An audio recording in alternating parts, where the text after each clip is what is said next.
Hi guys! Welcome sa aking YouTube channels, and for today's video guys ay magtatahi tayo ng shirt na pambabae. Pero bago natin umpisa ng ating video ay mag-intro muna tayo.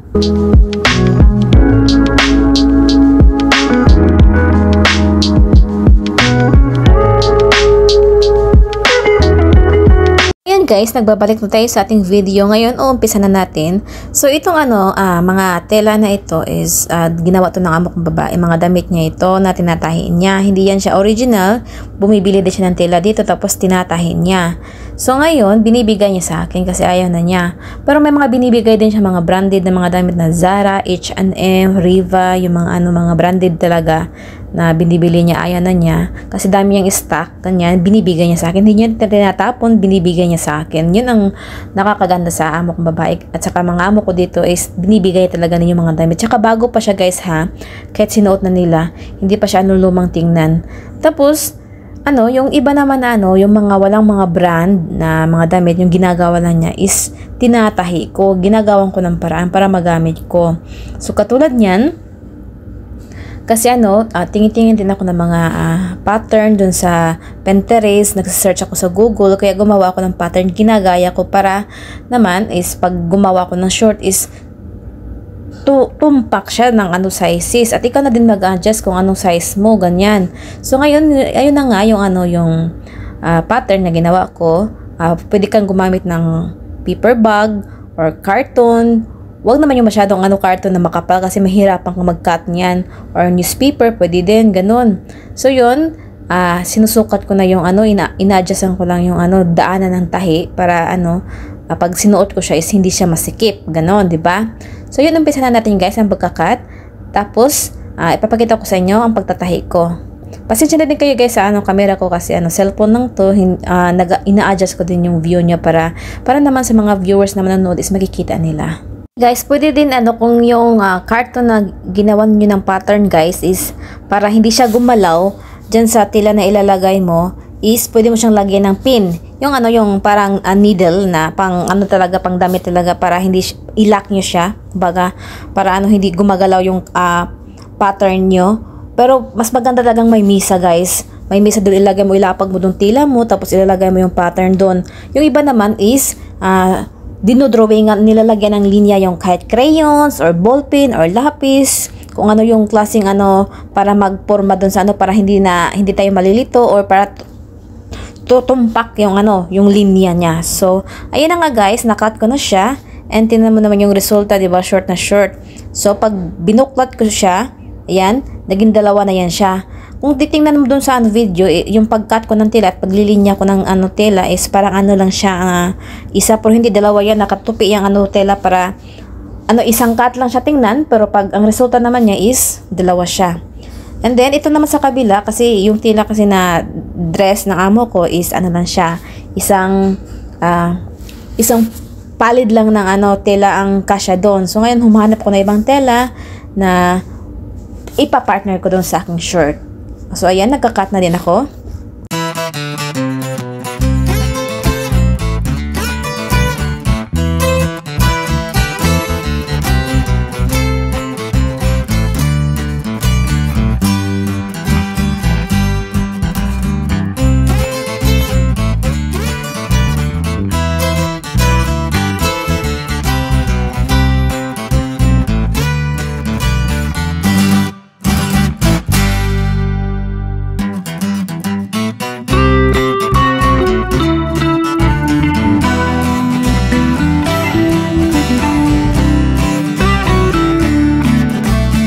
Dito banda guys ay umpisa natin tahiin yung mga gilid-gilid niya kung ilang size na sukat ang ginawa nyo o in-adjust nyo para sa daanan ng tahi.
So, dito tayo ngayon sa final part, guys, ng aking pagtatahi. Wala kasi akong garter. So, ang ginawa ko is, yung mga tela, ginawa kong garter. Yung parang ano lang siya, gawin ko lang siyang hindi siya garter. Yung tela na, liit-liitin mo lang siya na pahaba, na parang linya, ganun. Parang necktie, yung mga ganun na style. Yan ang ginawa ko. Yan ang ginamit ko. Parang garter rice ang style niya. Pero hindi siya garter ha. Alam mo makikita mo yung mga oso. Basta mamaya makikita niyo po kung anong forma niya sa pagsuot ko. Or kahit hindi ko suotin, pakita ko lang sa inyo ang picture and makikita niyo doon.